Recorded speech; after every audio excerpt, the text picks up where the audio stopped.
Hello, my name is Blake Patterson, and welcome to Real Values.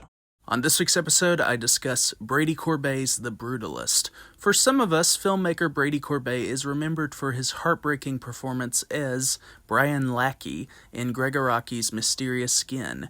After working with directors like Lars von Trier and Michael Haneke, Corbet decided to focus on writing and directing films. Even though they have glimmers of greatness, his first two films, The Childhood of a Leader and Vox Lux, fell short dramatically for me. Due to my reactions to those films, I would have been surprised if someone had told me I would love Corbet's latest feature, The Brutalist.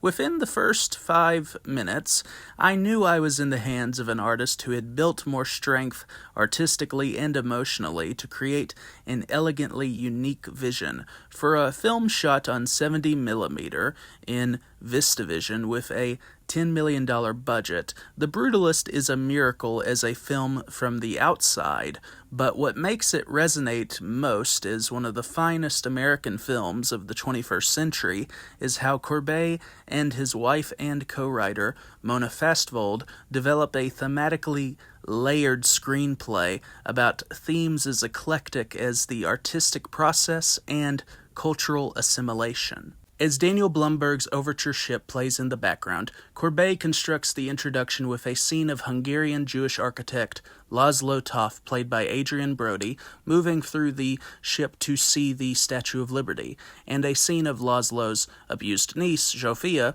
played by Raffi Cassidy, at a table being yelled at by a Hungarian border officer who was forcibly separated with Laszlo's wife, Erzsébet, played by Felicity Jones, during the Holocaust. During this overture, the audience feels hope for Laszlo in America and fears what will happen to Zsófia. The tonal juxtaposition establishes how The Brutalist will evolve through moments of bliss and tragedy.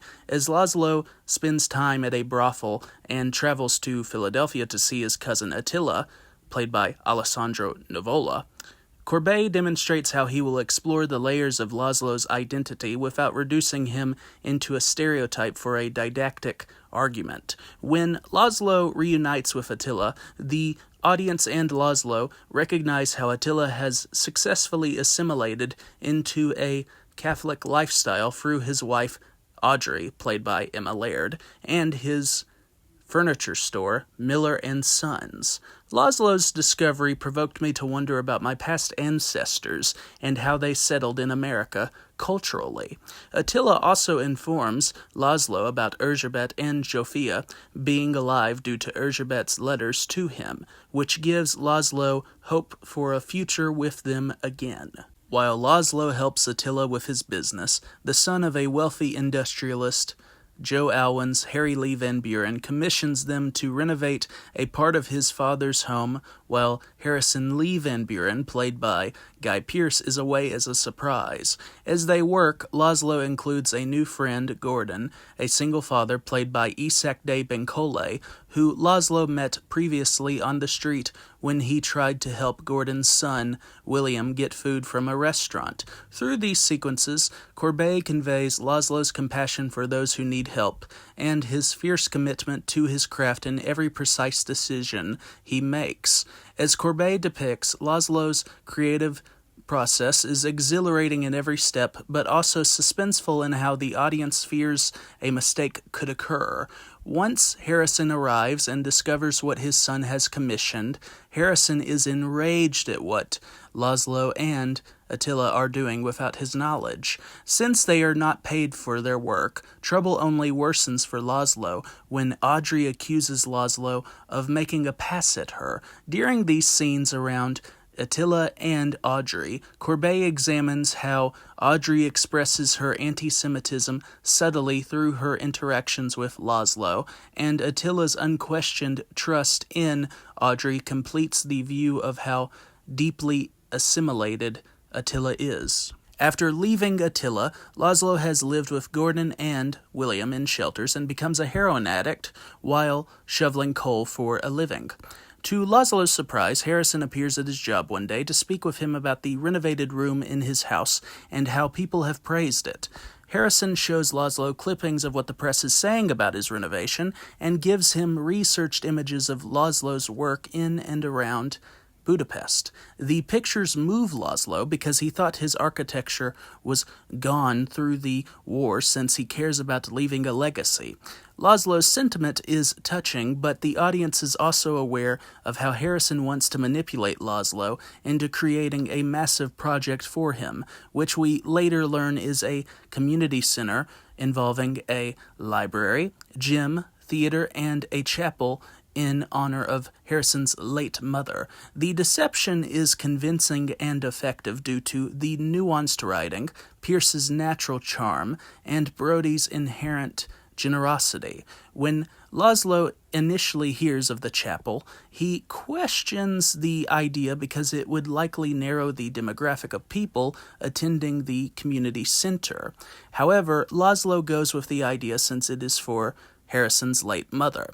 The dialogue about the chapel recalls how people speak of achieving equality when they merely want others to conform to their lifestyle, even if it means assimilation. Through Harrison's lawyer, Michael Hoffman, played by Peter Polycarpo, Erzsébet and Zsófia's immigration is successfully expedited, and Laszlo greets them at the train station after the film's 15-minute intermission to discover Erzsébet in a wheelchair due to osteoporosis and a mute Zsófia due to the suffering she has endured. As Laszlo comes to terms with this, Corbet explores Erzsébet's view of herself and Laszlo's view of her now due to the osteoporosis. Through every poor decision Laszlo has made and their dysfunctional moments together, Corbet emphasizes Laszlo and Erzsébet's love for each other amid their conflicts.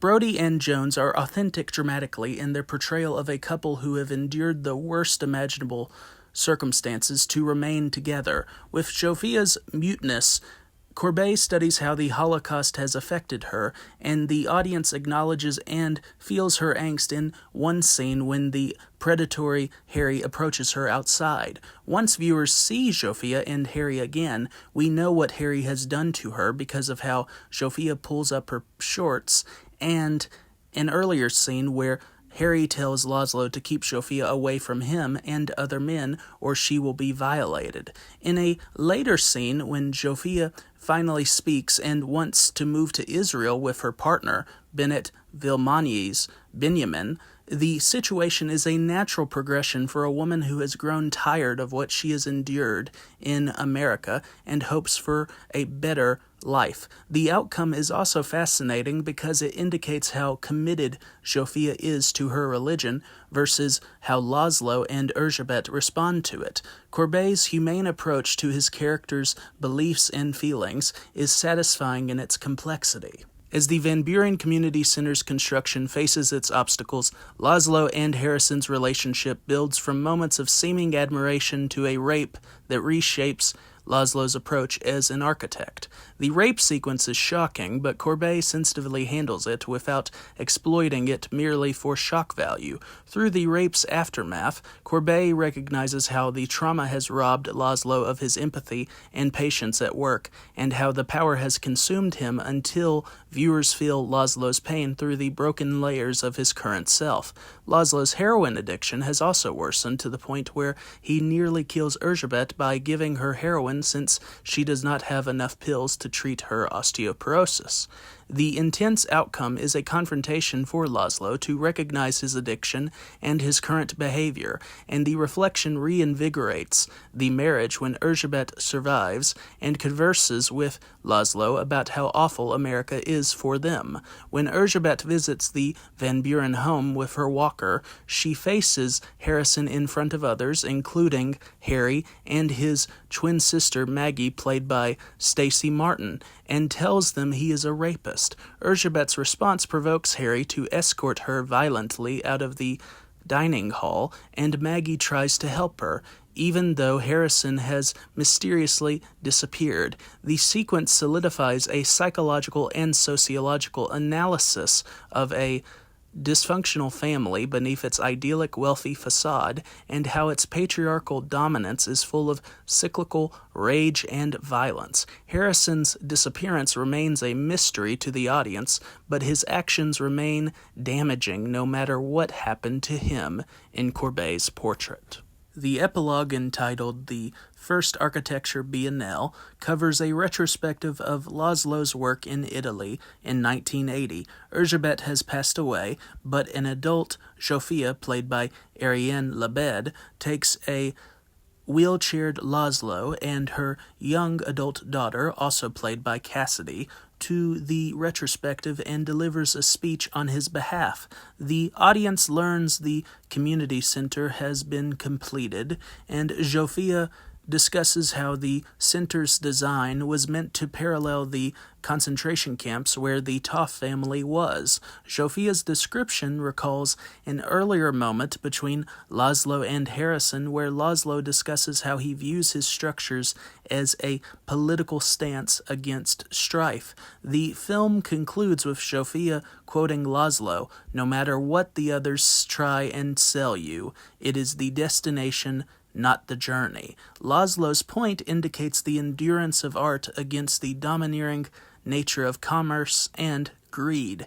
The ideal feels personal because Corbet relates to his sentiment as an independent filmmaker who challenges the modern mainstream. Even though the film ends ironically with La Bionda's "One for You, One for Me," the song confirms Corbet and Laszlo's artistic defiance through the legacy they craft. To Corbet's credit, each scene evolves organically without feeling detrimentally random in its narrative construction. Due to its runtime and thematic richness, it is apt not to grasp every detail within a first viewing. However, the narrative's complications are a part of what will cause the Brutalist to endure through future viewings. Through his collaboration with cinematographer Lowell Crawley and editor David Jancho, Corbet has created a film that elegantly mixes the old with the new in every artistic decision. The Brutalist contains a rare grandeur in modern cinema because it exhibits the aesthetic and ethos of a new Hollywood film.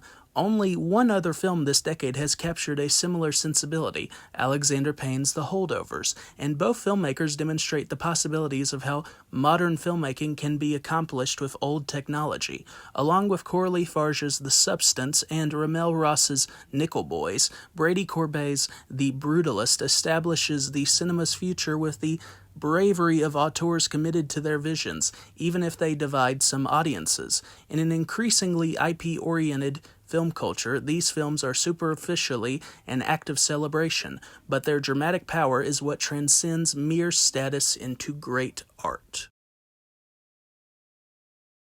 Thank you for watching this video. Have a great night.